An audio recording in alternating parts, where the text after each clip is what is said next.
En verdad respeto mucho a Morir, es un jugador muy profesional, siempre compartimos, hablamos mucho del juego y en verdad le tengo mucho respeto, me gusta mucho cómo juega. Sí, en verdad decirle que quiero que sea un partidazo, a mí no me gusta como agrandarme contra el rival porque el karma me ha enseñado que uno no tiene que hacer eso, así que respetar mañana y que el que gane mejor. Bueno, más o menos tenemos idea de cómo tenemos que jugar contra ellos. Nosotros no se fijamos tanto en lo que hacían ellos y ellos la verdad estaban bien listos para las cosas que yo estaba callando. There's a lot of room for improvement. I think right now we're playing at 5 out of 10, and when we're going to be playing at 10 out of 10, even at 8 out of 10, I don't think anyone's going to stand a chance. So, I think we're pretty disappointed with the RETA and 2G loss so far.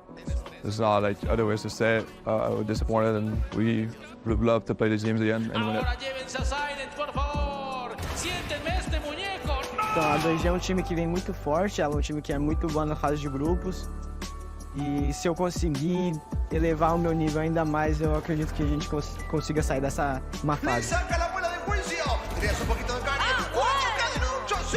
Eu acho que a gente está indo bem, mas a gente tem que manter o pé no chão ainda. A gente tem que pensar muito sobre cada jogo, como cada time joga. Eu acho que o que rola mais é a adaptação. All of your favorite regional matchups now on the international stage. Welcome everyone to VALORANT Ascension Americas, where we've been going day after day after day trying to figure out who's gonna make it out of the group stage. And today we have all those regional matchups to figure out how the groups are gonna end up looking like. I'm gonna be your host for today, Dryad, and today I'm on the desk as well, joined by Roy and Emily, two experts on the game. And guys, I'm very excited for today because I feel like we're gonna get a couple upsets, a couple of those grand finals that went one way when it was the regional matchup, now turning into something different, Roy. Yeah, I mean, are we still talking about upsets? Because I feel like the level of play right here is really hard to make an argument that there even is an underdog. The level of competition has just been so incredibly high. Everyone's here to win. They really are trying to prove themselves. And I mean, the number 2 seeds have been becoming the number 1 seed somehow. Like, it's been madness out here in Ascensions. I love to see it too, Emily, because it's a dream come true watching this tournament play out and watching how close all these teams have been. And now it seems like it's the final test for those number 2 seeds to prove themselves and win against the best.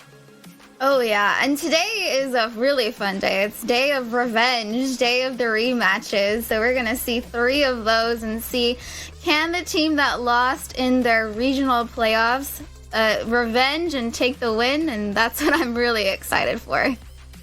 And let's take a look at these standings because it is only one and only undefeated team right now, and that is going to be M80. They're 3-0. They're pretty confident on their chances to making it into playoffs, but there's still some scenarios where things can get messy. Even looking at the other side of Galores, for example, that's 0-3. There is a chance, it's a small chance, but there's a possibility for them to make it out of groups just with 1 win. So nobody is out of playoffs just yet, Roy, and that means that they just need to keep winning. Yeah, definitely. I mean, winning solves every team's problems, Dryad, okay? If you're losing, you have problems. If you're winning, everyone's smiling and laughing. But I think, yeah, today is such an important day because it is the regionals. It is the teams versus teams that they're extremely familiar with. Throughout the entire event, we've been talking a lot about, you know, how do these teams match up? What is the international contrast, right? But now it's like these teams are playing against each other. They're completely familiar with each other's style. They know each other on a first name basis, probably. Like there's just so much level of familiarity happening in this game. And I think we're going to see which team has leveled up a lot over the last month and a half since their last showing. I'm thinking a lot of All Nights, as you mentioned that, and I'm also obviously thinking about 2G, TSM, having those matches to prove themselves, and now they can be that number 1 not only for their respective regions, but also in general to be that contender to win Ascension. And they're already making it happen step by step, round by round. But Emily, I think today is going to be a very close day between all of these teams. I agree, and this is one of the reasons why I love Ascension so much. Everybody is playing on LAN. There's no online factors that could affect them in their gameplay, but also the banter. This is a mindset game. You could get into your opponent's mind, and it's just really fun to see the players on the LAN. Nerves happen when you have the lights and cameras on you, when you're getting taunted by your opponents. So it's just overall, it's going to be a really fun time. which is something that the players have talked about, being nervous, getting that first line experience, getting the hang of how things are going to work out when you're playing in that kind of environment compared to when they were just playing online. But let's take a look at the predictions, though, because that's what I really want to know. What are people predicting for these matches? I'm pretty sure, and we've been saying this every single day, but we made these predictions before we knew how this was all going to play out. So, I mean, a lot of people couldn't hear them. Has that changed, Roy, for you? Has that changed? Listen, if I could... yes, the short answer, it has definitely changed. If I could go back in time, I feel like I would favor All Knights and 2G for the first two matches. I'm still going for M80 for the third match. I think they have looked a lot better. But, I mean, I don't know if this is a hot take, but All Knights has looked like the much better team from the RETA versus All Knights matchup. Yeah, and I kind of agree with you. I just feel like 2G, I might have changed my decision too. Although I will say I'm the only one that was right on day one, so I'm very proud of that. But I don't know about today. Teams have been really surprising me so far during Ascension. For All Knights, it seems like I always saw them as this team that at any point they can get these wins and they can make it to the number one. But it's hard. Honestly, respect for Vans, because he put All Knights in 2 game before anybody else was doing that. Before we even knew how this tournament was going to play out so far, at least in the group stages. Oh my God. You know, he's gonna brag. He's gonna brag to us. He's a visionary. Oh, of course. I mean, he's gonna do it regardless if he gets it right or not. Right? Oh yeah. The Vans effect. I love it. But the predictions are there. Everybody feeling pretty confident about M80. TSM, obviously, they always have a chance. They had some great moments, but we're going to find out. We have 3 matches today. Let's find out how the teams feel about it.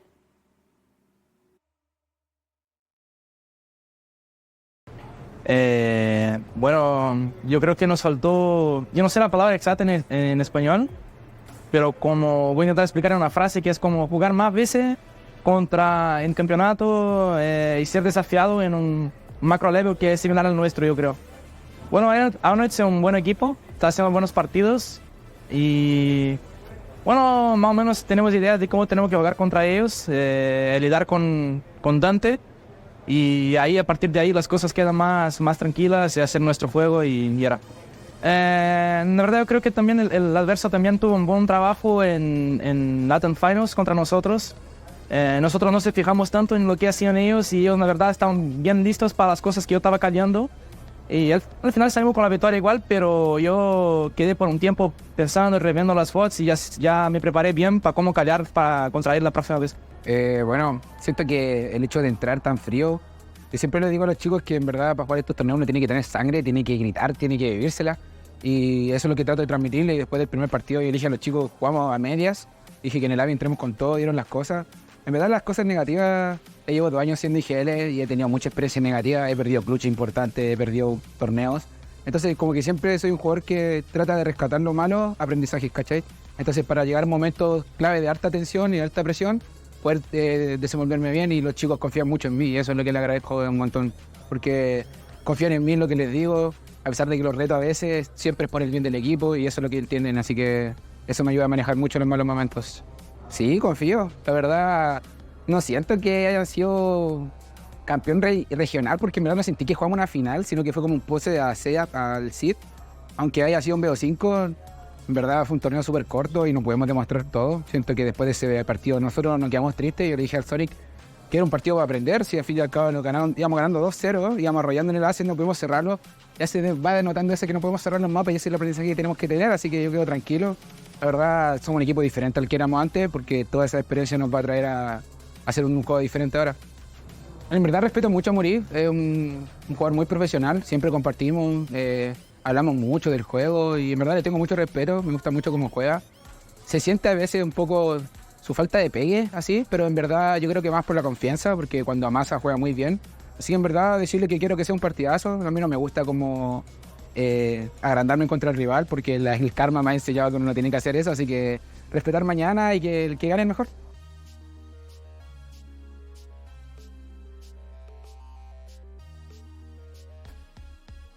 I love the insight of our 2 IGLs as we get to talk a little bit about what is going to be this RETA against All Knights match. And honestly, there's a couple things I want to say here. One, Maurice, for people that don't know, he's Brazilian and he's calling in Spanish. And sure, the languages are similar, but the fact that he's doing this is just showing a little bit of the effort, the massive effort that he's putting into allowing this Latin American squad to get the win and try to get that win towards the end, Emily. And also on the other side, Adverso, a lot of respect for him, a lot of respect for the other team, and a lot of learning that he says that he's had throughout his career. Oh yeah, it's definitely not easy to have your mother language and then you're gonna have to talk in a different one because it kind of delays a little bit of what you want to say right away, and timing is everything. But hats off to him, that's not easy to do. And in the interview as well, All Knights was saying that, you know, they feel like they should have won and that they're confident going into today. I have to agree as well. They are improving. I feel like every match that they're playing, it seems like they're getting more comfortable and that they're getting more into the zone and they're just knowing what to expect and they're doing their homework. Once they're done playing the matches, it doesn't end there. They go home or to their hotels or wherever they're at and study and prepare for the next day. They're all in, and you can truly tell how passionate they are and the drive that they have. It's great to see the passion from these players. And also something that caught my attention too about what Adverso was saying was that, yeah, he didn't feel like it was the true grand finals match that they played. It was more for the seed rather than anything else. So he feels like in this rematch where things get a little more serious in the group stage and already in Ascension, Roy, things can be different, and he feels confident that, I mean, they were able to do it before. There was a chance that they were able to do it before, and now for sure they can make it happen. Yeah, I mean, the way you start the season and the way you end it in playoffs are two completely different things. We've seen it so many times before where, like, yeah, you're great in your region, but you come to an international level and suddenly the number 2 seed has fixed all their problems. They've gotten over a lot of their, their pressure and their stress, and now they look like a completely different team. And this growth can happen like snap of a finger over a month period, over 6 weeks period, which is how long they've had since their last regional showing. That can be the catalyst to growth. And like we've seen it in this tournament, their performance has been immaculate right here. RETA has been struggling a little bit, although all their matches have been incredibly close. But the level that All Knights has gone to is very, very impressive. And looking at the matches that we see on the screen, I mean, they are not too bad. I mean, when they played versus M80, that's a really hard team. And I was looking at the stats for this game. They really gave M80 a run for their money. And a player that's been very exciting to watch for me is their Neon, Dante. I think this is a really fun player to watch. Super flashy, super confident, and I'm expecting to see that today. Yeah, Dante is one of those guys that we have to talk about every single day because he's just that good. And he's also made different small changes to improve as a player compared to what we saw towards the beginning of the year and what we're seeing right now. I mean, just yesterday, he was playing that race that he was not playing on Vine for such a long time. And we had those questions of, well, sure, he's great on Neon. He's good on Jet. Can he play the race as well? And now he's doing that too. And one of the guys that's allowing him to shine so much is Adverso, the IGL. We already mentioned him. He has so much experience. He was playing for Leviathan before. And now, not only is he IGLing almost to perfection in so many of these rounds, Roy, but he's also fragging out like nobody else. Yes, I was going to say that. That was going to be my main talking point, is the fact that not only has this dude's level of calling gotten better throughout this tournament and throughout the last, 2 months, but his individual form is immaculate. The dude is popping off. He's leading by example. He's saving All Knights from so many rounds, and he's sort of filling this weird niche role that like star player initiators usually fill while he's calling. Like, he is essentially the equivalent of Xander on M80, who is IGLing and trying to carry the team as well. But he's doing it in the initiator role, which is not often that easy. Also on the deadlock too that we got to see Unbind. That was an interesting one for sure, because we haven't seen this composition run by this team, and this is one of those maps where we got to see that deadlock, the double sentinel with the Cypher they were running, and also Dante on the race for the first time in such a long time, in a couple months at least. And even then he was playing it for other maps like Sunset, Emily. So we've seen the growth of this team, and what makes it so exciting is that we're seeing it as the maps and as the matches go by. Yeah, I always thought that Averso wasn't a super flashy player. It was just a person that was just doing his job, and you would press tab and see that he was at the top of the scoreboard. In that match that we just saw for the stats, playing Sova was being the silent killer, getting the information, but also getting the kills, and went plus 22 in the BO3. That is not easy to do. And let's take a look at how that grand final for the region of Latin America went between RETA and All Knights, because it was a reverse sweep actually that took place on the side of RETA. It seemed like All Knights that were going to take it. People watching live, they were shocked by what All Knights were doing, because RETA has always been the favorite, but then RETA once again, they prove why they're the favorite, Roy, and they get that win at 3-2. Absolutely, and that is sort of the thing that we've talked about and discussed extensively about RETA, right? Is they have experience. They have players that have competed at the highest level on this team. They're able to kind of keep themselves in check, keep themselves confident, and then kind of bounce back, even though, you know, you've lost the first two maps 13-7. To come back from that and reverse sweep it in such a clean fashion is something that only comes with experience, with an amazing mental. I want to give you guys a fun fact from this BO5 too. Soother actually played 5 different agents, which is not easy to do. So he played one different agent every map. Sheesh. And so hats off to him. That's very difficult. Breach, Viper, Gecko, KO, and Harbor. I mean, all over the board. So that was really difficult to do. I also feel like they could have closed it out. Like we heard in their interview, they were just so close, but they really are confident in this rematch that they have versus RETA. One of the first things that we heard from the side of All Knights was that they were learning how to close out the series, close out the maps. And it seems like they've been on that learning process since that grand final, when they almost had it and then it just slipped through their fingers. So now they've been having better chances to close them out. But let's talk about the other side though, because we cannot underestimate RETA. They are the #1 seed and they're such a good team. We talked about experience coming up from Adverso, for example, but these guys also have an insane amount of experience. We think about Dale, Zigmaries, Naxxat specifically, and they've been all over the place playing for so many teams, making it to international stages as well, Roy. So they are the favorites, at least when it comes to looking at the grand finals, to win today. Yeah, and there's a very good reason for that, right? Like they do have an amazing support system to set up Snauzine, and I think their style it fits their, you know, their team dynamic extremely well. It's just like support Snauzine, set him up for success, and then even if he doesn't really find more success than he needs to, there's still an immense level of individual form from all the previous, you know, VCT players that are in the server, that are able to pick up the slack, that are able to consistently close out rounds, and they virtually have no weaknesses, whether it's in the early round, whether it's in the mid rounding. They don't have a lack of solutions at any point for the RETA side.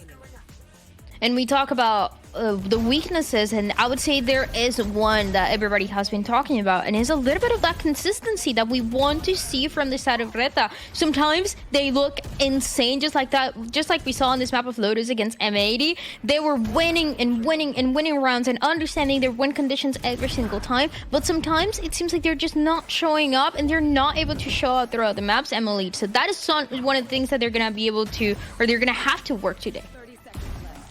Yeah, their only win so far was versus TSM, but that match versus M80 yesterday, there was a different player per map that shined. It wasn't one consistent player throughout the game. So I think if they're able to pull through individually and just kind of clean it up a little bit, because it was a close game versus M80, they really gave them a run for their money. Then once they fix that little weakness, individual and the last minute decision and mid-round decisions, I think that's what can help them get the win today. Something that we saw too in those grand finals for Latin America was Ascension not only popping off, but showing his emotions and showing how much these wins mean to him, how much it meant for him to make it to Ascension, and how much to this day it continues to mean for him that he's making it far, that he's getting these wins. They won, they were all screaming, yelling at the side of All Knights, as we've seen throughout this tournament. But then you see Snowzin go quiet, sit down, and start crying. So you get the contrast between the two of the energy that you're releasing, but then a moment of hey, I actually made this. I made it to Ascension, Roy. Yeah, I mean, the highs and lows, to wear that on your sleeve is obviously not an easy thing, especially when thousands of people are watching you. But the fact that he's willing to just accept his emotions, he's willing to just experience this, is actually, in my opinion, a superpower. You have to be able to cope, and I think he has coped extremely well because he has been playing very well in this tournament, despite people saying, oh, and this Nalzine is not the best duelist in this tournament, but he's been performing much above what he did in the region. Yes, he has been a lot more consistent. He's been that piece that is saving them a lot of the rounds and also opening a lot of the rounds for RETA. So that matchup is going to be so exciting. But another matchup and another head-to-head that I really want to talk about is what we saw in the grand finals, Emily, because we saw Sabando going against Delsic. And when he came to the support that they were able to give to the team, I think that's something so interesting that we can continue to see today. Yeah, Sabando really impressed me in the BO5. So I just want everyone to know, this is the stats from the BO5 from the Latin finals of All Knights versus RETA. So we're looking at Sabando versus Delsic. Sabando absolutely popped off, went plus 23 in the BO5 and was just the best in the server. Both of these players are a controller. And I want to remind everybody, although he went 2.0 KDA and Delsic 1.6. This is a BO5. This is not easy to do at all. It's very draining as a player in a BO5. You have to conserve your energy. It's a marathon on the amount of nutrition that you're having throughout the matches, and just them overall to pull these stats for this is so impressive, and it's a rematch. Are these two players going to be able to do this today? I guess we'll find out soon. You know who's going to get it done today? We, of course, left the best one for last, and is the two duelist players. Dante going against Nozin. Such a sick head-to-head, Roy. Yeah, I mean, this is probably not even a hot take at this point, but I think Dante Deos has looked like one of the best players in the tournament by far. And fun fact, anybody watching, this dude is born in 2007 and he will be turning 18 next He's letting year. everybody know I have to let everyone know. Hey, this guy is so young and he's making all the players in this tournament look like absolute amateurs. His stats are crazy. He's an animal in the server. He's a beast. He's a force to be reckoned with. And on the other hand, I mean, we talk about how good Dante is, but Snowzine's stats are not even that far apart. This is a very close, tight-knit battle between these two duelists and the way they're going to be set up and the level of success they need to have in this series to actually defeat each other and secure themselves a possible spot in playoffs. It's going to be all about the mental games between these two, trying to get that first kill and trying to prove who is the better duelist, because we've been talking so much about who is the better duelist in South America, in Brazil, in Latin America, and these two are absolutely the contenders to do so. So first time it was RETA, it was Delsic getting the win for the Challengers Grand Finals that we saw, but now I feel like things could be different, Emily. It could be. Listen, the last time that these two teams played was July 27th, I think. So that was a long time ago for them to go in there and take a look at what didn't work. Why did we not close it out? So I honestly am thinking that today is going to be a much different day than the last time that they played versus each other. We could tell in the interview of how confident they're feeling going in and that they're well prepared. And it's also not going to be that best of 5 that we saw for the first and only time that they've played against each other. It's actually going to be fighting to close it out in 2, potentially the 3 maps. Honestly, my prediction for sure here, Roy, is that we're going to be seeing a lot of these matches throughout today go the 3 maps. I completely believe you, and I completely agree. It's again, the level of competition, overdog, underdog. Throw that in the garbage. That's done. We're done talking about that. Every team here is incredibly powerful. They all have their own unique style and sort of like imprinted personality in the way they approach the game and the way they interpret the meta. And I think this level of kind of like differentiation and sort of contrast among different styles is super interesting. And it's really hard to say who will come out on top. Well, let's jump into Zippo map select. Let's find out what the teams are going to be playing today. And again, they played already that best of 5, so a lot of the maps, they're probably going to repeat themselves. Emily, any predictions for how this is going to play out? I'm thinking All Knights might pick Haven because they did really well last time they played each other. That's my prediction. Oh my god, the delay is getting the anticipation. What is it? Oh, it's Haven. I'm right. Okay. Yeah, because this was the first map that they played in the BO5, in the LATAM finals, and they did absolutely well on that. So Loaded, Ascension was their fourth map that they ended up playing. But of course, it was a BO5 last time they played. Of course, they have to play some similar maps. So Haven being the first pick here. Oh gosh, I'm expecting to see Dante do Dante things. I want to see him going in there, getting the first blood, and just, you know, controlling the game at his pace. That's what I want to see today. Yep. I also do want to talk about the fact that the last showing from RETA versus M80 on Haven, they got absolutely blown out of the water. I can see why All Knights has confidence to pick it in this matchup, because they saw the holes, they saw the flaws, they saw how M80 abused them, and they run a similar composition. So I think they're going to try to replicate the success that M80 had on that map, and it makes complete sense that they would pick Haven as the first map. And what I really want to see, though, is how this Haven is going to play out on the side of All Knights on that defensive side first. Because we talked so much about Dante, but obviously you see a lot of the pop-off moments are when he's able to go in, take the side, go on the attacking side and shine. So I want to see, because it's something that they've talked about, when they need to slow things down, when they need to hold that defensive side, because you're expecting Snowzin to go crazy at some point. How is that going to play out, Emily? Because it can be, once again, that mental game between Maurice and Adverso. Yeah, I think it is going to be a battle of who's able to control the game more. Like I was saying, which duelist is being more successful in their first bloods, like you were talking about the duelists. But also, we have to remember the duelists are getting set up properly by their support players. Are their communication on point? Nerves comes into play too. So it's gonna vary per day of how they woke up. Are they feeling ready? Are they feeling prepared? Because it takes teamwork at the end of the day. You know, they know how the opponent's entryers are going in, so they're gonna know how to counter them. Are you gonna be prepared to be flushed out in angles and have the proper support for you? We'll find out. Yeah, that's a really good point. And to circle back on the duelist entry thing, is the fact that All Knights' composition with Neon, it pairs extremely well into the fact that RETA's comp doesn't really have Cypher. They don't really have a way to slow down the Neon with the support from the double initiators. So I think the sort of stylistic clash might end up significantly in favor of All Knights.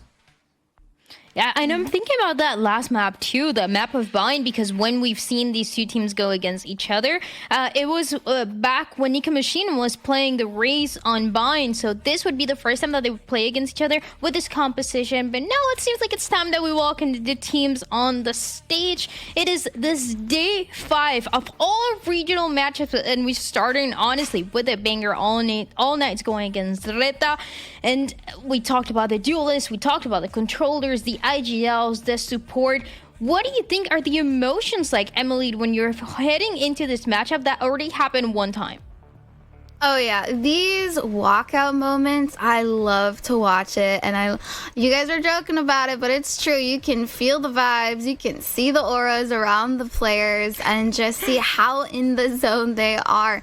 When they're backstage right now as a player, you're just kind of getting in your own mind. You're preparing for this match, for this battle that you have ahead. These players sacrificed so much to be here, almost throughout the entire year, and this very moment counts. So it's a very euphoric feeling, and I'm kind of getting goosebumps just thinking about how they're probably feeling walking out here, because all of their preparation comes down to this moment.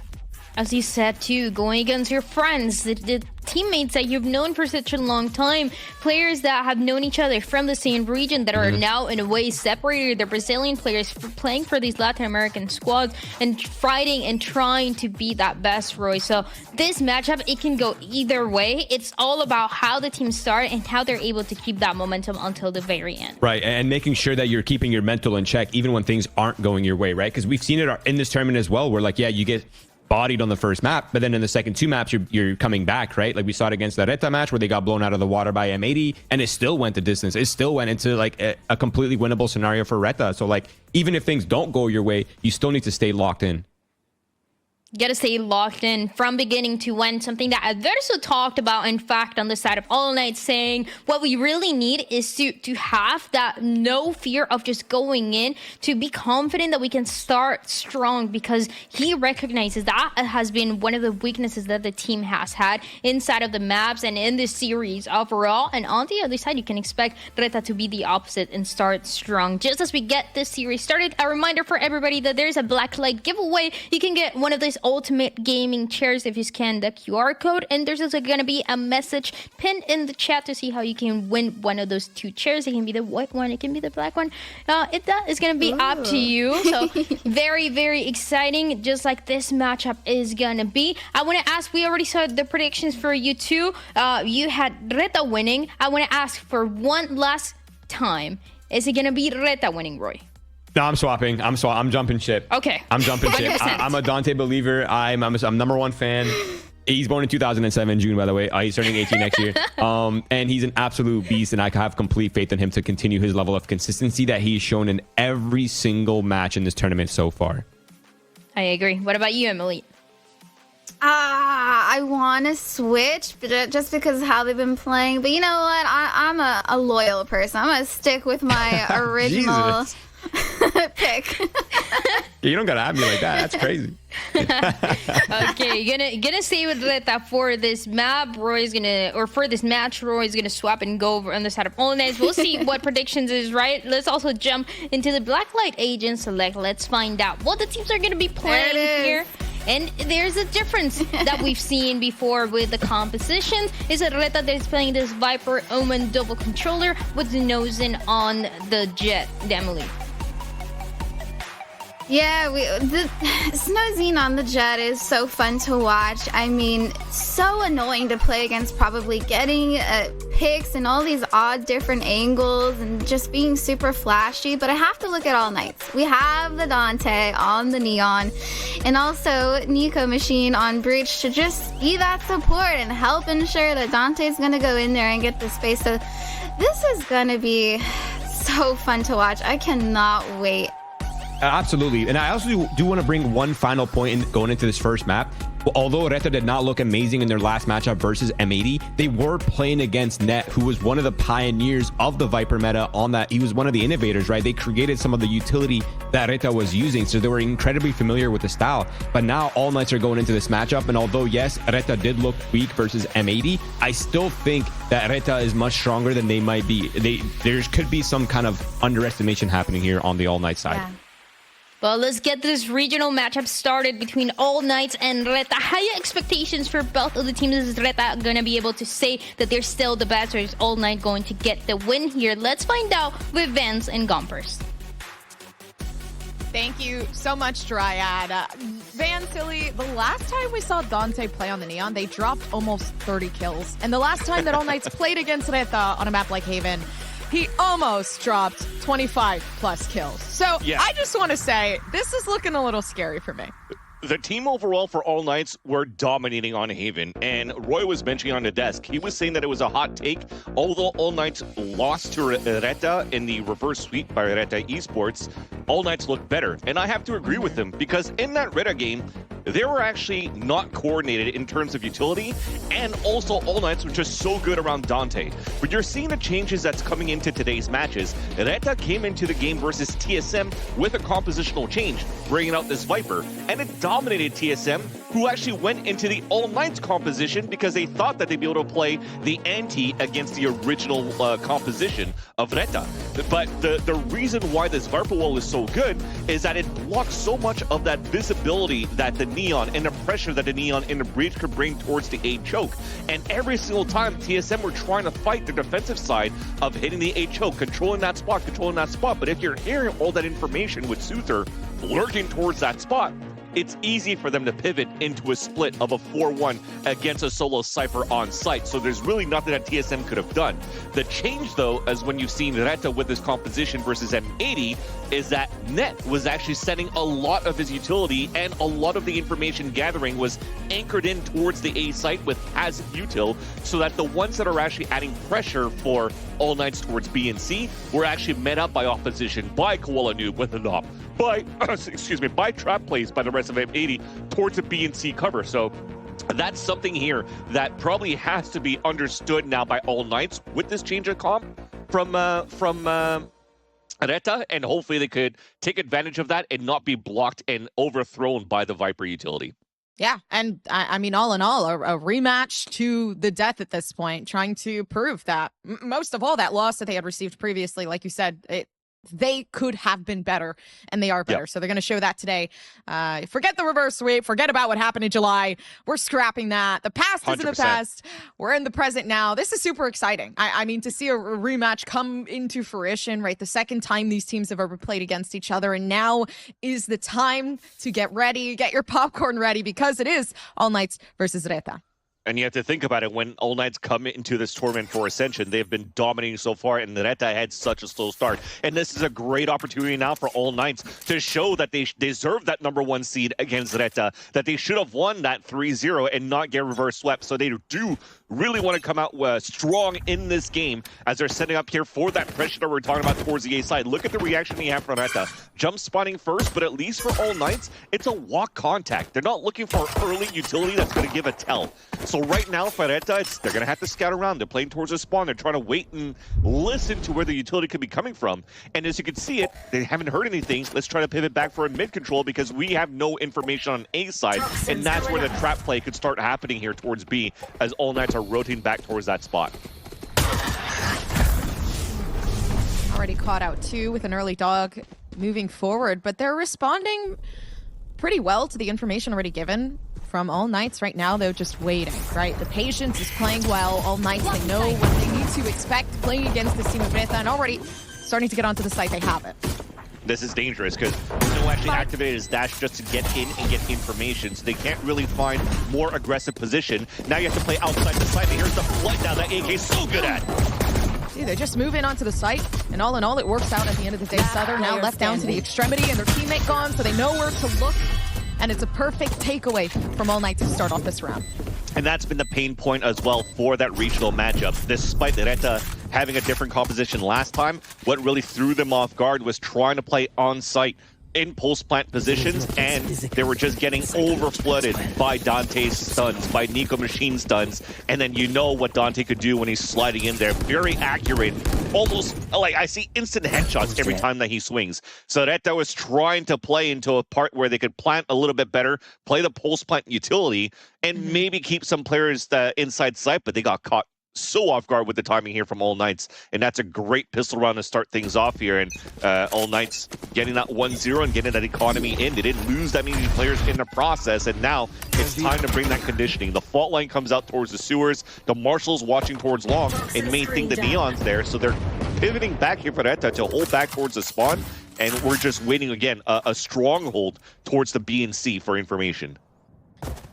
Interesting too, because they left B alone. This time it is going to be the C site. Feeling a little more confident with Savannah watching with the util there. Util still intact and one person gone. So RETA now at a disadvantage is going to have to try to play with this. Nico though, not going to let. Definitely not. Especially when your tip of the spear is now gone. You can't even dash into the site. So trying to walk into A, you're pretty much going to have to stay grouped up and hoping for the element of surprise of the wall coming down. But you already see Nico Machine already all the way back towards sewers. The jiggle spots them and now could delay if there's going to be more utility flooding back. So everybody's just playing contact so far. You're hoping that the duels will come in factor now for RETA as they have a couple of shares to work with. Yeah, already well aware too for All Knights that, hey, we've applied that pressure. They've lost a pretty pivotal person, Snowzen. So now all we have to do is wait for this retake. They're going to back themselves off, know that the eruption's going to happen at that 30-second mark. They're going to chill out for a second. And that's why RETA did actually an incredible job to start things off in that contact play. Yes, the jig was up and they were spotted here towards long, but that sheriff damage onto Adverso and to Nico Machine was enough to force them to fall back and play that flood retake. So for me, that's a nice checkmark for RETA as you're getting 300 credits across the board, building the economy up within the next round, and a beautiful crossfire on top of that. Everyone's just going to fumble when it comes down to RETA. not able to do much about it. Dante is going in with a 4K to start it and to end it as well. That's dirty. Yeah, and that is actually even the cherry on top of the sundae for RETA, because not only you get a plant, look at the armor you have to rebuy for Adverso and Nico Machine, and you're forcing 2 other buys for Sabanto and Tinchoff. So their next bonus round, or the next round going into this, the bonus for All Knights is not going to be the prettiest, and that's going to give the advantage now for RETA as they have that second plant in. So that's 600 credits carried over to round number 3, and orbs that they took advantage of and they prioritized in their eco. So they're playing the long game to really be explosive in this round number 4, round number 5, and hoping to turn things around then. Big capability to do so. All Knights, you can tell they have a desire to run away with the round already. Early aggression coming forward up toward A. Not finding anything just yet, but noise heard C. So yeah, this is big indicator. Tried to go for a 4-player stack too for All Knights, again, because they have this lower buy on their bonus, and you already have the overdrive available for Dante too. So RETA continuing to play the objectives to their point. Maurice is already 1 orb away from getting Seekers. Now they scout. They notice Cypher's playing towards the C site. Now it's for them to decide if there's a strong pull from Cypher on the C site, or they're actually stacking towards A and trying to play the trap. So they will try to at least leak into Garage and try to break the utility to force a rotate, and see if the alarm bot could spot something towards the A site if AK decides to move out towards long A after the initial utility. Very well aware of the Cypher util here. Actually, maybe not. Already getting caught out. Deldic not watching the angles as attentively as they should have. But the site now caught, and I mean, they're good for now. They created the distraction. The rotation planted. Yeah. Then that's Maurice with the plant. So this is perfect. They can go for an ult, get some information. Now they know there's a lot of players towards the spawn site. I don't know if there's a 3rd Seeker going towards the spawn, so that's an opportunity here for Sabanto to go for a flank. Oh. But now the alarm bot just went down. Dante's getting ready to use ult too. Yeah, it's already popped and loaded. When Dante comes out with the high gear, maybe it could have worked, but this time it doesn't. There is a back off now. All Knights stuck in a position they weren't expecting, but 2 Vandals left in their pockets. And Economy, you're not really wanting to risk it, maybe? No, still going for it. Instead, actually, the shot's now hitting. Enemy remain. They might just be able to pull through, but Souther, I mean, kind of just counters that completely. 2-1. All Knights' turn to really try to make it expensive against RETA pretty much at that point. But I do see now what Maurice was talking about before we got into the game in his interview, was saying we have an idea how to deal with Dante now as this Neon. And it's not necessarily playing Omen Smoke towards the spawn. They actually put a Viper Orb in there because All Knights with Dante love to flood from the back. So you're automatically decaying people going through the orb. And you're even playing close range with Snowzine playing right around the corner. And that does a lot of damage here against the AK attempt for the flood back. And I talked about that alarm bot that was placed here behind by the flank by Nagzin. That's because he recalled it towards the A side. He's already out towards the range. The cooldown's a lot faster, so he's able to place that for the flank. So I love this activeness that we're currently seeing by RETA, the proactiveness that we're seeing on how they're currently working the C site, or just a 3-site map on Haven so far. Taking advantage of the empty C site too, knowing, okay, they're always going to place that there. The trip now gone. Knows him feeling a lot more comfortable at trying to get the entry in, but the backside not very well aware of what's going on. Defense good. Sabanto getting ready to entry. It's already beautiful. Tons of the players gone. And All Knights, they're back in the game. Yeah, and now you're seeing a weakness too into RETA's composition. Yes, you're able to get a lot of information with the Seekers, get great floods with the flashes, but what's missing now is utility to try to break the Cypher trips over on the C site. If you're looking at it, the Sky can't do it, the Jet can't do it, the Viper cannot do it. She's placing snake bites to prevent the flood back out. So a couple of them potentially could get trapped walking into and dashing into the sites. And that's really how it started things off. I mean, Snowzine got caught off at the default, got wall banged, and then AK just answered right away and not giving a chance here for RETA to set up. And already there, because they made it so expensive in that previous round, RETA has to go for a lower buy. Reaching economic despair. How do you get out of it? At this point, Snowzine investing just a little bit for the Guardian, maybe for a weapon pickup. But what pickup is there with damage already on the way? And shows, my apologies, not Showstopper. Hunter Suri gone. Yeah, and not too much damage being done, if not too much information, except for the ping that they got in Delzik, which is fine. He's got a TP, could always meet up with the team later on, but at least it gives a lot of map control that you currently have for All Knights. Although, a little bit of overconfidence coming out from a couple of players, but at least they win the duels because of the stronger weaponry. We're extending just a bit, though. Okay, Versa goes down. Luckily enough, player advantage still over to the side of All Knights. They're keeping their patience, not really moving in towards that A. They still do have tons of util to use for the retake here from Nico. And are comfortable with it. Give them a plan. I mean, AK, let them plan it round 1 and 2.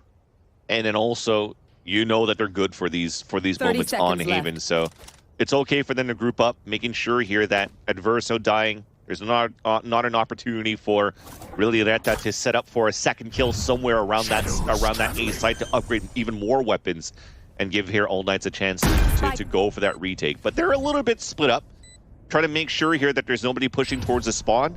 They'll group up with 3 players there and a late lurk and a late fight by Tinchoff. They're just letting it occur? I mean, there's absolutely no way. They know this is a safe. They know they can move in on this. Yep, using the util at the perfect time. Now just watching what Dante's gonna do. They're not clearing the angle, so that leaves a huge play from Nagset that might actually allow them to keep the time. Well, the time, of course, of the essence slowly moving in. Sabato has something else to say about it, but it's over. As soon as it started, maybe not 1v1. Oh, and Turret calls for it. Beautiful play from Nagset.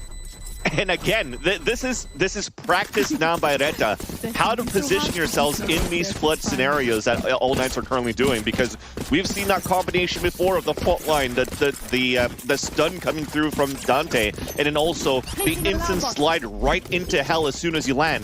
But it didn't check the left corner towards the ammo box where Nagset got the easiest kill there onto the slide of Dante and being in a great position to trade off and also set up the crossfire for with his teammates rather towards that spawn. So this is All Knights now running into a couple of surprises, but we're still early really in this map of Haven where you're going to start min-maxing every single time, including this spot right here. The first time that you're showing aggressive pressure down towards the A choke by a contact play by Dante, and you know he's going to be very confident for doing those, and that's a really good first blood in favor of All Knights on the defensive side.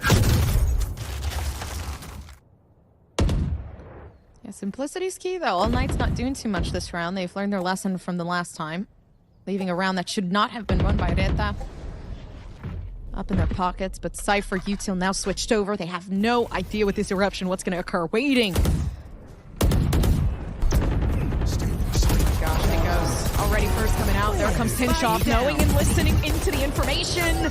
And they've played this game before, but they're not going to let it happen again. RETA, they cannot seem to grab hold of this. Yeah, and you could already see it. Tinchoff, he's not playing inside the site like Poise was doing with TSM when they were playing against RETA, and RETA realized that the Neons towards A, they would lean towards a C split. They went towards the area. Tinchoff is playing inside, has support from Breach Utility, over from the B side, over from Garage. There's really no big control here that RETA could do towards the Garage. And it's fine when you're doing the C split to give up the C site and control Garage, because what could RETA do after when they're playing the post plan? They can't take control of spawn. They can't take control of Garage. You have no choice but to play on site or off site towards long C. And that's already going to give so much space for All Knights to coordinate another retake flood within the C side. So nice little adjustment, nice little surprise play that came out from Dante at the start to walk up. And now it's time for RETA to really maybe think about using a little bit more utility if they want to insert players like Suther in these positions around the A choke. Yeah, load it up. Oh, there it goes. Okay. I was wondering if at some point there was going to be a moment of recollection there, but this is good from RETA, right? Mistakes being made, of which, honestly, in my opinion, if I was on RETA's side, I would not be assuming that there would be a very, very tilted towards Garage play, right? That was very aimed towards Garage. It's like All Knights read into that situation and knew exactly what was going to happen. So I think from there, it really is just good leadership from their part. Yeah. And you're almost trying to play this game for RETA where you're a little bit slower at the beginning of these rounds. You are defaulting a lot just to try to find some information by audio cues. But something here that All Knights are doing very well is they're actually not using that early breach utility or the stun or even here the high gear of the Neon. They are saving a lot of that utility into the actual first piece of utility to counter back that RETA is currently doing. So I think off this timeout, I'm assuming RETA will have to activate a little bit more just to make sure that All Knights doesn't have too much utility to use towards the end. If you're going to force them to really try to stall in the very beginning and then they're still playing the retake floods that they do, well, if they don't have utility left to do it, that gives you a much better chance to play inside the site. So now you're starting to see it. Five players moved up towards this A side. They are using util on their side too to try to bait out the counter util coming through. You heard the breach stun coming back to reply towards the A site. And now it's that stall, trying to find the rest of that util and making sure here that they could time the other utility that All Knights could use. Drone's already been used too, unless Adverso didn't have that money yet, but he's at 2,600, so I'm assuming that he did. That's a great continuation of RETA's default to start. Oh, this dash is coming in soon too. Yeah, planning to wide swing the angle if anything. Maybe tried to take a pick off of it, but the isolation, the fights not necessarily working. Big stack up for All Knights playing on the defense. They know they need to act soon. So many blinded. And it does instill like a level of fear. Still watching for the flank as well, which is good. But at the same time, honestly, rotation might seem like the best here. And even at a stake by got the kill into Nico Machine. And now with all that utility that you ran through for RETA, what do you have left for All Knights when they reply to that? There's 2 shock darts. There's no other stuns. There's no other flashes, especially now that Nico's dead. A great opportunity to reflip back into the site. Down A. To Savanta waiting within the smoke, but luckily enough, Delzek reaction time there. Cheeky corners at play, but All Knights are holding on. They're keeping it nice and easy. But you can't play with the Neon player. It doesn't matter. 10 seconds left. Poison's off. Already 10 seconds though, and no spike plan. It's so difficult for the attack to do anything about it. Yeah, Dante's just cleaning that up nice and easy. And that's where, unfortunately, that the miscommunication, where if you're watching the regional finals here, where you would probably look at the structure and the macro, even the micro of how All Knights play, you would give the edge over to All Knights. You saw Delzek walk into that smoke. I like that play, but he needs a second body in there just to guarantee a trade. If he lost that one, that's A-side control totally lost. And then look at how they were split off trying to work out towards sewers when the Jet tried to meet up with the KJ. Nagzet and Snow together. One peeking up first, the other one was too far behind. It just gave easy kills there for Dante. And they need to work that synergy a little bit more, especially with the tenure and the pedigree that this roster has in terms of international experience.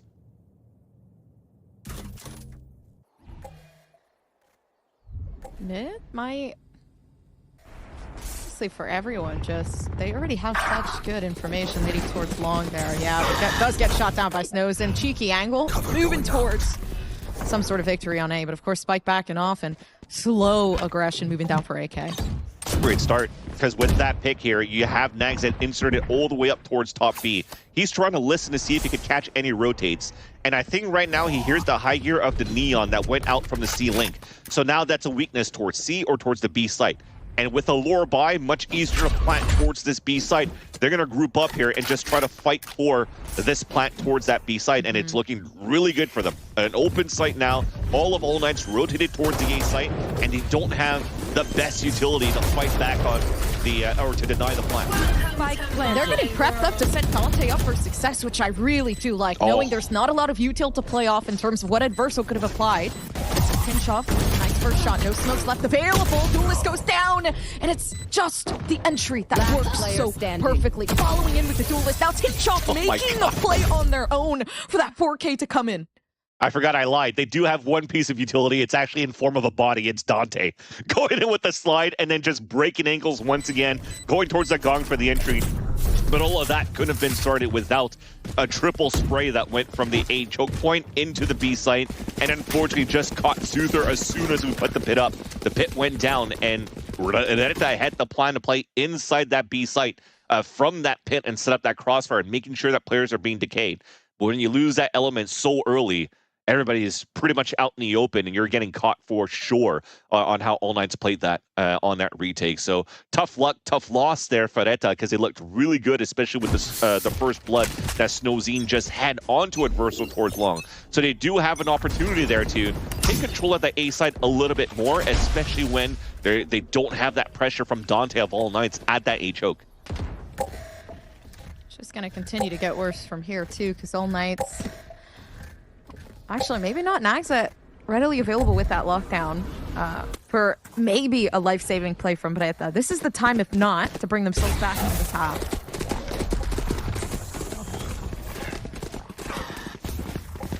That's what we were trying to mention before here, prior to the timeout that came out on the attack side for RETA, trying to use a little bit more initiator to get positioning, to get into good spots. It works.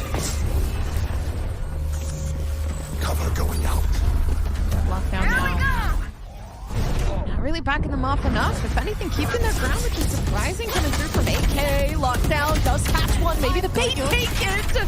So Dante's not letting anybody else move themselves onto site. Already 3K comes down, and it leaves it up to Sabando and Titchoff. And Paranoia is still readily available, so there is so much to do in this moment. Nobody knows. Maybe just right behind Titchoff. One angle on that view, the vision there, and of course, now watching it, Naxat drop. And nobody knows, but the 1v1's there. Maybe catching it off does get some of the damage, and they're back in it. Naxat picking up the second weapon to win the 1v1. Again, another one of those moments where this could have been a 7-1-1 or an 8-1 scoreline if it wasn't for Naxat winning those two plunges right towards the A site. This time around, luckily enough, having a weapon right at his feet to be able to play against Titchoff that only had a classic after spraying on the first kill. And that was also, you needed that hero play because the dog that they used on the attack side of that wasn't deep enough, and they had to force an ult so early inside sewers that they couldn't take an easy A second control. But we'll hold that thought. There's the aggression that's coming in. It seems as though for All Knights, they want to fight back right away. I feel like a sense of really an urgency, but now especially with the B site being fully contested, they're ready to push in onto the site, use every single article of util to stop this plant from happening. But plant not there, Spike still left back with Naxat. Yeah, on an island too. I don't know if he ran back to pick it up or had it originally, but it almost felt at that point that because they lost Suther and they're still trying to work around that map, they wanted to make sure they don't lose that Spike. But you can still drop it here. Delzik has the From the Shadows to work with. So if they're able to work within this site and continue to control inside B, then they could just TP and plant, but they're going to look for a surprise play, a solo play inside the smoke. It's Snowzine and finally decides to pull back. A better move here. Good read too. Titchoff knew. The silence on B was a little suspicious, but yeah, they're keeping it. Sabando always stuck inside of the smoke. Surprised they don't catch it up just yet, but a nice Hunter's Fury to try to counter this push from coming through. Honestly, pushing some of that pressure left onto the site. But AK, they're looking for some sort of retake back when it comes to the point that they have lost, and it's an immediate win. Yeah, you just saw it there. Thankfully, the contact that got that kill into Titchoff was good, but he peaked before we actually tried to get a flash out into a garage or even to main, and they were trying to play some contact first, but if it wasn't going to be for that kill coming out from Delzik, it probably would have been like no more contact play. We're giving away our position, and then we're letting them know that we're heading towards the C site. Thankfully, though, you still had another player play inside that smoke for All Knights to make sure here that he's going to be a man recon dart Sabando to allow Verso to get the Hunter's Fury more damage towards the C site. Again, shutting down RETA's opportunity to try to take site control. Let's go! Big flash though. Oh, already moving in. Snowzine making big plays to try to get hit that inside and infiltrating, but they know that the shotgun's there. Sabando makes a huge play to keep them in the game. All Knights, they only have one player to deal with. That's going to be Delzik with 22 health left and a TP just going back into the hands of Verso. This is GG. Bye-bye. So beautiful. Yeah, and again, it's against a Last smaller round buy in that the we had half. here from RETA, but the spray transfer from the second person to go back into the door to get an instant headshot right over here. You're trying to break across our placement, which is why Maurice is jumping up here with the shorty, and you're getting such good aim, such good control off your spray that it doesn't even phase you, and you barely got damaged with Sabato inside the garage. You forced the hand here of the Hail Mary play to try to plant towards the A side where you didn't really need to pull a rotation yet. So All Knight's full control of the defensive side. 8-3 on defense on Haven against a new comp that RETA brought in here towards Ascension. Unfortunately here, the practice looked good against TSM, but not well prepared enough against All Knights.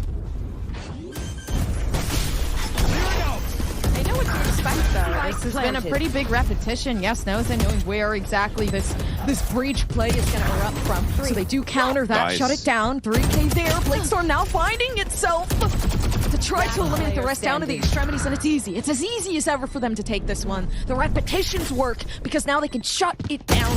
Saban, though, yeah, gets cleaned up. Black Light Flawless to end things off, at least a silver lining for RETA with how things have been going so much in favor of All Knights from beginning to the end. Again, this could have been such a wider scoreline, a larger lead that All Knights could have had if it wasn't for Nagset with that clutch that he had for 2 rounds to allow here RETA to finish with 4 rounds in the first half.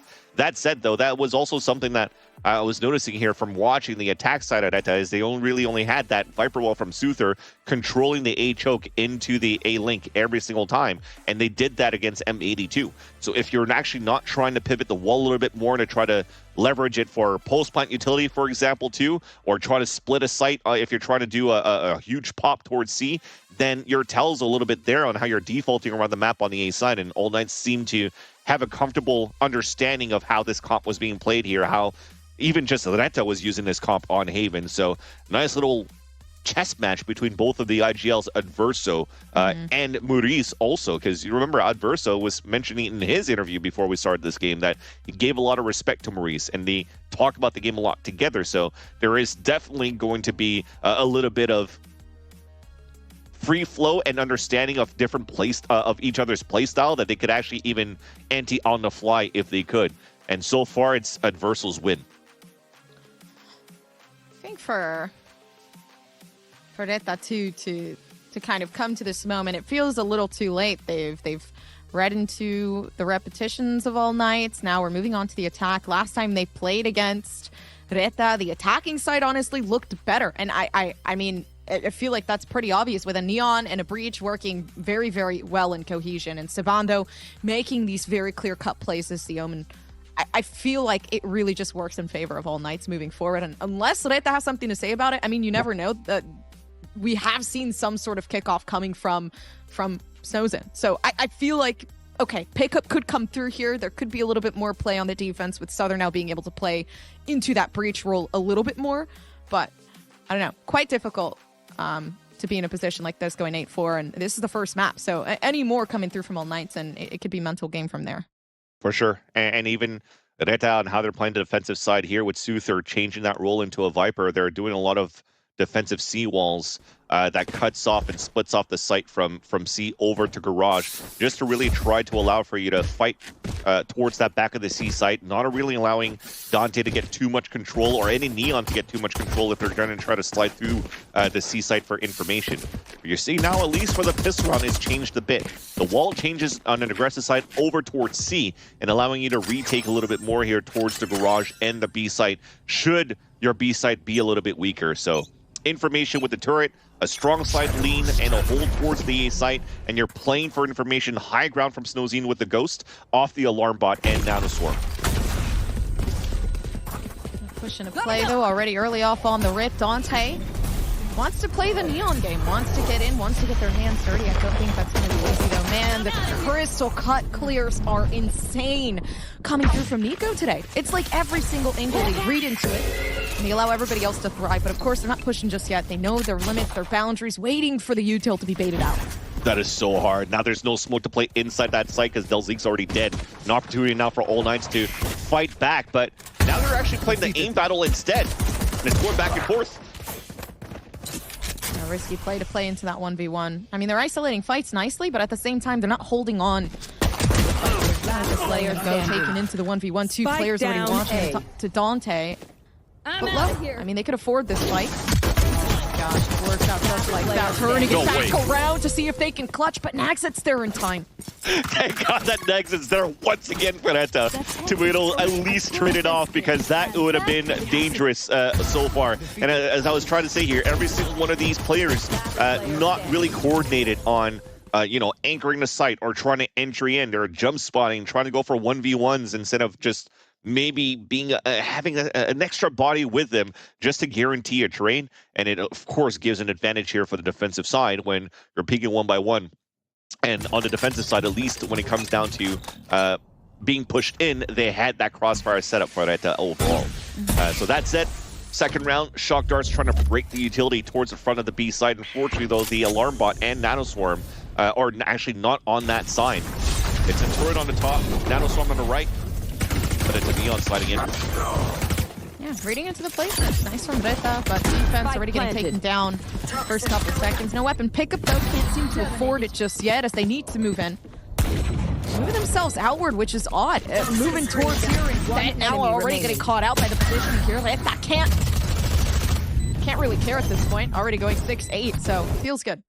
Yeah, and that's what Roy was mentioning before there on the difficulty of playing against a Neon comp when you're playing a KJ instead of a Cypher. You can't really try to set trips to allow to prevent any slides, to do trap kills, and you just saw Dante just run across and just timing all that utility. But the thing is, it kind of falls down to what, maybe Vice comes in later on now into the future metas. But having that Nanoswarm and isolating and splitting off and creating like some sort of a wall to just keep Dante at one spot so that the rest could fight towards the pack that's held behind by the Nanoswarm could maybe be one of those type of answers here that RETA's trying to do instead of trying to go for the trap play kill.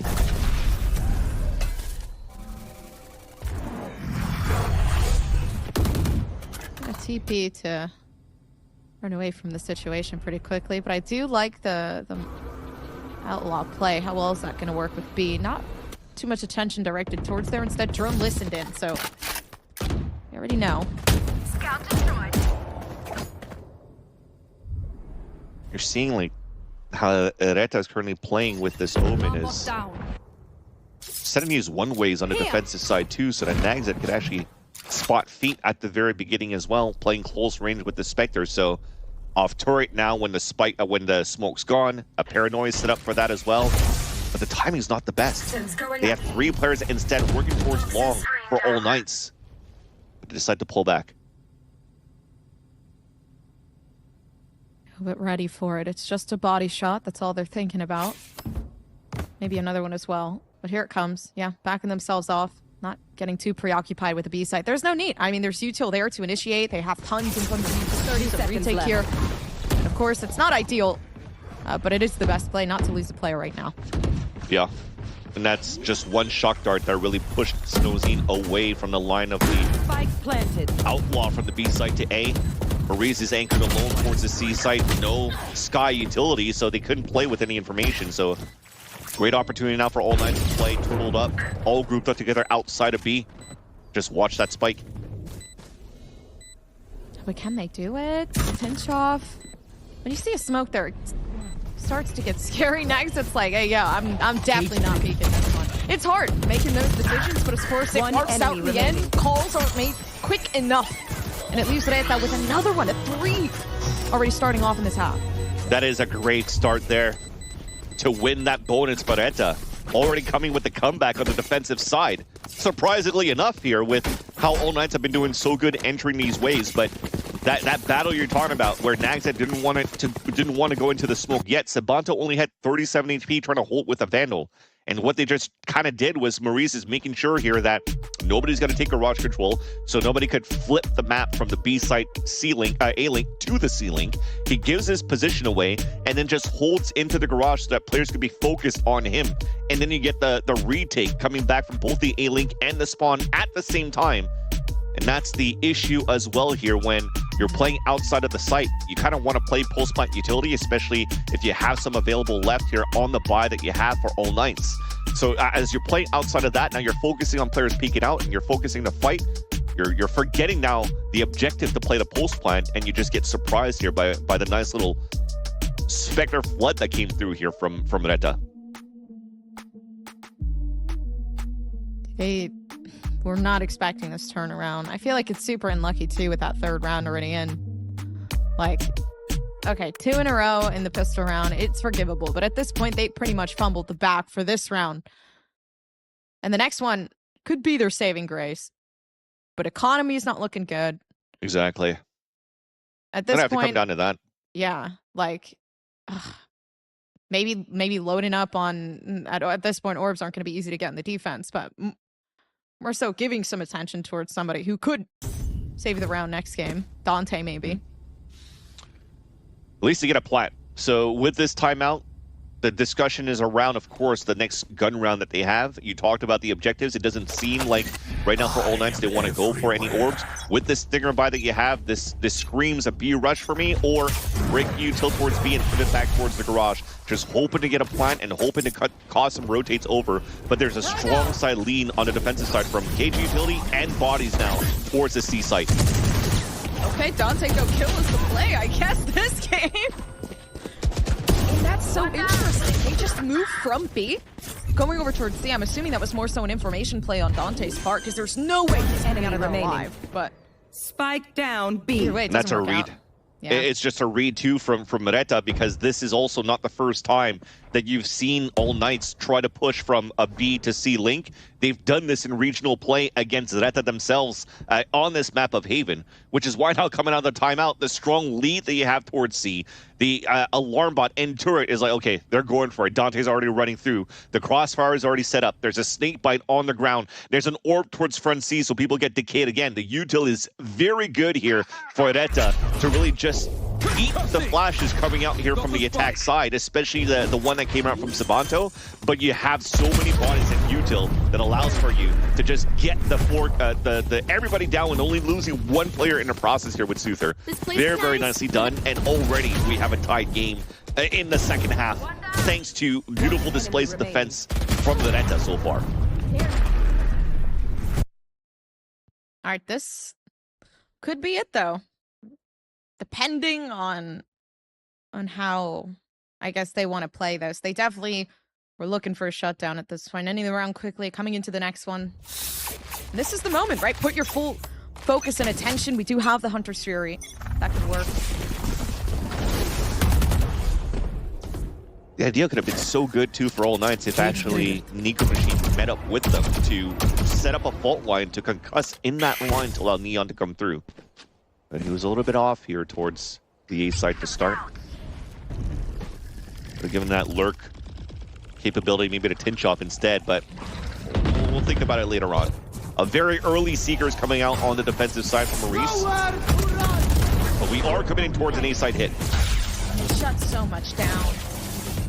RETA feeling good about that shutdown, because now that honestly, what are you going to do? You lose out on the breach and the duelist combination that has been allowing your team these entries. At this point, you gotta play this 3-person push. Not really happening at this point. There is somebody waiting in the corner for you to arrive. Screen down. Even, I would probably save at that point, because now you're in another eco. You've lost this round now against RETA, and RETA is starting to run away with the economy for this round. You already see here, before we get into this Black Light replay, that they're setting up an orb towards that C side, so the lineup being thrown by Suther. Before, when we were talking about that matchup when they were playing against M80, they were always putting a Viper wall that splits the site from C over to the front B garage, just to try to stop here any type of flood that would come through from M80 from the long C side. But instead, it's going to be this Viper orb. So you have this nice little wall that, for me, was formed by Team Liquid when it first started off this composition, and trying a triple controller Viper on this map. It's kind of crazy times back then in 2021. But it's good enough here to prevent any type of extra information that would be coming out here as soon as it gets spotted from these aggressive angles that are being watched by RETA. There is potential here, though. I'm not gonna lie. I think Dante's definitely looking a little antsy right now, trying to move themselves forward. But yeah, they hear a bit afraid of the smokes that are taking place, and there does create some sort of havoc. Souther, a little worrying to use that right now, though. At least what I'm liking, what I'm seeing from All Knights is, look at this, the utility they're currently using and breaking utility very early from the KJ.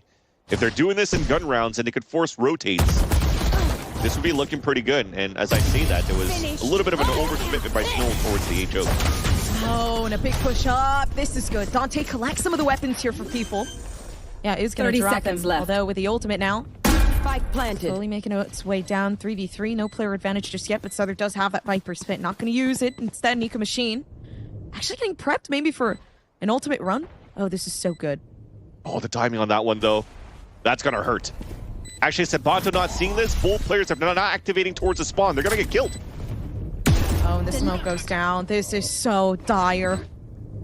Nico can't do anything. At this point, the play possibly of utilizing that ultimate is going to be gone, but maybe it's up to Sabando. At this point, the Stinger just so inaccurate. That's what worries you. Smoke is going to take place, but they saw it just prior. Oh my. Some of the damage already dealt, and they know that it's one. No, they don't know that they're so late. They can jump in. And they do thrifty Blacklight making its way. Sabato coming back to redeem off that timing.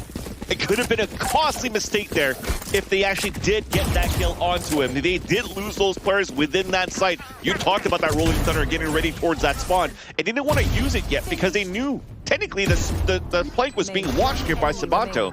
So off any type of flood retake that comes back towards the spawn, they could double fight back in that area. But that would have been so huge there by Nagzed if he actually added that extra pressure and got that such a faster flank.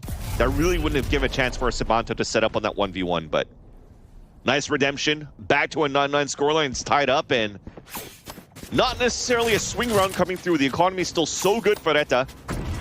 While here for AK, a plant will put them in a good spot here to still buy for the next. Out. It was good too from the start, but RETA, they bring it back. Nico, though, there with the refrags, and that works out well. Pleasant for AK at the moment to lock them. That's where the issue starts to create itself. Enemy remaining. Yep, already. That is brutal. This is probably the nicest round of Valorant that I've seen from both of these teams so far. Great dodges coming out from the defensive side. Crossfire set up, 3 players anchored up, and the trades have been perfect from either extremities. And you traded ults in a great way. Nagzed forcing the players back to their in position from the garage, and now the hat giving information that both players were on the C site. So now an opportunity here for Tinchoff to play the 1v2 with both trips available, and he's going to nerd it out. Both of them trying to watch that cross towards that front, breaking all that util, and making him think that he fell back here towards that long for the spray battle in that spot. RETA could very much solidify this, though. But this is pretty good, actually, if under the occasion Souther wants to pull through with an ultimate. Destroyed. Maybe not, yeah. Want to solidify this round, but a tripwire destroy now. They just have to assume for the best. Information given away. They baited out where Tinchoff is. Some of the damage there does actually land on Nagzed quite a bit, but instead isn't moving out for enough. They were so close to taking it. But the defusal, nothing you can do about it. Smoke, such a good play from Souther. And the one extra ult coming out from RETA towards the end is going to be that silver lining to allow the defensive side to win that round. Very, very nicely done once again from both of these teams. Just that 1v2, it was a nice attempt. Those trips actually didn't allow to give you too much information of where both players could be, especially when you saw the pivot back from Tinchoff. With his 2 trips and breaking all that util, yes, he's creating that sense of paranoia for his opponents, not letting him know where he's going, but he has no idea where his opponents are coming from. Are they double flanking? Or they split across the map? You know they're going to play the buddy system, but is it going to be a 50-50 from spawn or from a flank? He guessed from the flank to start, and that really gave too much space now for RETA to come back and get that win towards the end. So this is now the second timeout being used by All Knights, so no more left in their camp for the rest of this map. And you know right now when it comes down to the coach with such big open eyes and the way that he's talking, he has some sort of read here that could explain on how they could min-max a little bit their post-plant potential against this composition from RETA. They're pulling back. Not really expected. You can see from AK, the stress is definitely getting to them as well. This is Very, very tense moment, honestly, for both teams as well, because you're stuck in a 9-10 situation. Again, it is the rematch, which either of these teams could run through. For All Knights, the most important one of all, to prove that they are better than RETA, and they didn't deserve to be knocked down to the lower bracket stage in that playoff. So yeah. A rematch on this map that was in favor of All Knights. Again, probably one of the first times that I've seen such a good neon coming out from the LATAM region overall. And now it's actually RETA having such a good read on the defensive side. And that's where most of the rounds rather came out here from All Knights. A 13-7 victory that they had, of course. RETA had a different comp, but they're coming in practiced. that's good. Oh, and the op still watches. Smoke makes it difficult. It's so simple, but it makes such a good play. They know op standing down inside of mid of B, and the smoke just makes it so much harder to want to enter and aggress towards that. That's Inverso down in the very beginning. So you hit towards the site. Yes, you're going to have a little bit of util around the double concuss, but no scans following the flashes to give an easier time here for Dante to go through the fast lane to pinpoint where their opponents could be, where he actually needs that utility from his teammates so that he can get these openings. Killed their own. Keep taking the first one in. Didn't work out. Oh man. Oh my gosh. Down to the extremity suit. I'm surprised that Snozen could actually run away with that, but it seems like aim is now finding itself in the mechanics as well for RETA. Round after round, it just becomes harder and harder to see the takedown from AK, but I mean, who knows? Yeah, and I agree with you, Snozen. I don't know how the hell he stayed alive after that shot, especially when you're getting aim punched by a stinger running through the spawn. But even if he died, there was already another player on the other side of spawn that would have given the instant trade and not given too much value on that push coming out here from Dante towards the spawn, who's trying to go for that hero play because they lost that player in the very beginning, because they also have the lower buy. And now, unfortunately, for All Knights that looked so good on the defensive side when they started off this game, are now actually on the receiving end of potentially losing their first map of this series. A map picked by All Knights, a map that they were confident in playing against so many teams, including RETA. Maybe using speed against them might help. I mean, right there, already pushed back. At least, yeah. Yeah. Hey, if it works, it works. Some space taken away from it. I was going to say, last time we had Seekers from Maurice, he used them very early at one, like even there was more than a minute left. And this time he uses it at 120. Already hearing and seeing that they're getting shot right away, using a dog, depleting that as well. This is actually pretty good for All Knights here to try to rework the map, and they could. It doesn't look that they could in this case, but the Cypher has a camera watching full B and trips. So they do have active information if they decide to pull back here in this play. And this is the moment. I like the patience from Snozen, knowing that 30-second mark is going to hit.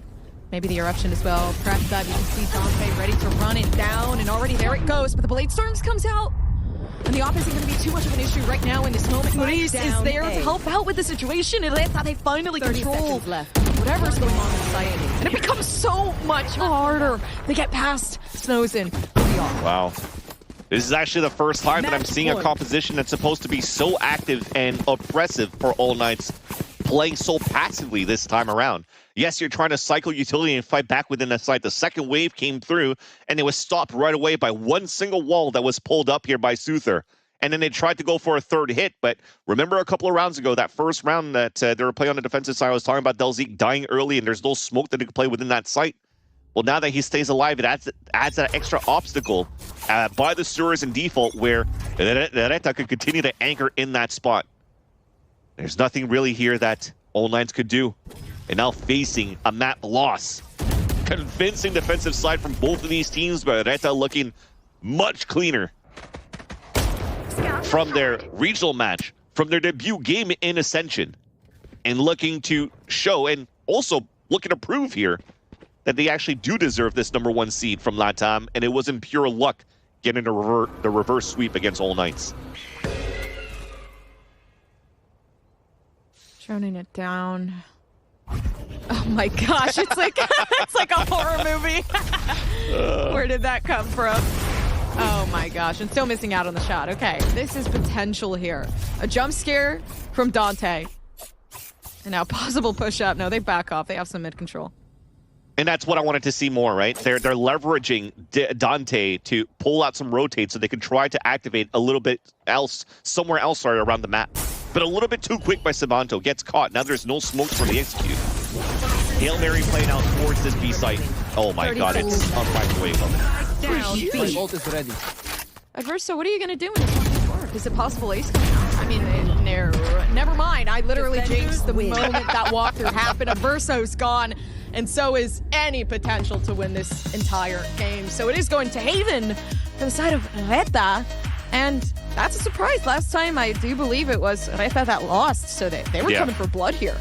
And that's what I'm liking, this new look from RETA and how they're playing against the Neon composition. So many times here, you're giving so much credit for All Knights within the first 3 seconds. As soon as the barrier come up, you're already seeing Dante in front of somebody's face with a double concuss and getting a first blood. As soon as you're able to slow things down in the first 10 seconds here for RETA, there's actually no extra layer around what All Knights are trying to do. I didn't see any extra utility breakage towards that B site, towards Garage or whatnot. So it really didn't give a chance here for All Knights to work a default around this map of Haven. They just got punished just going into a straight line, one gear. Yes, it was on different hits, on different timings, but still at the same time towards the same end result. Start A, finish A, die at A. And it was the story all along there for RETA, getting a strong defensive side here on Haven. Well, we're going to see a lot more dying happening within the next match. So I'm excited. Don't go anywhere, guys. We're going to be right back with more Valorant Ascension.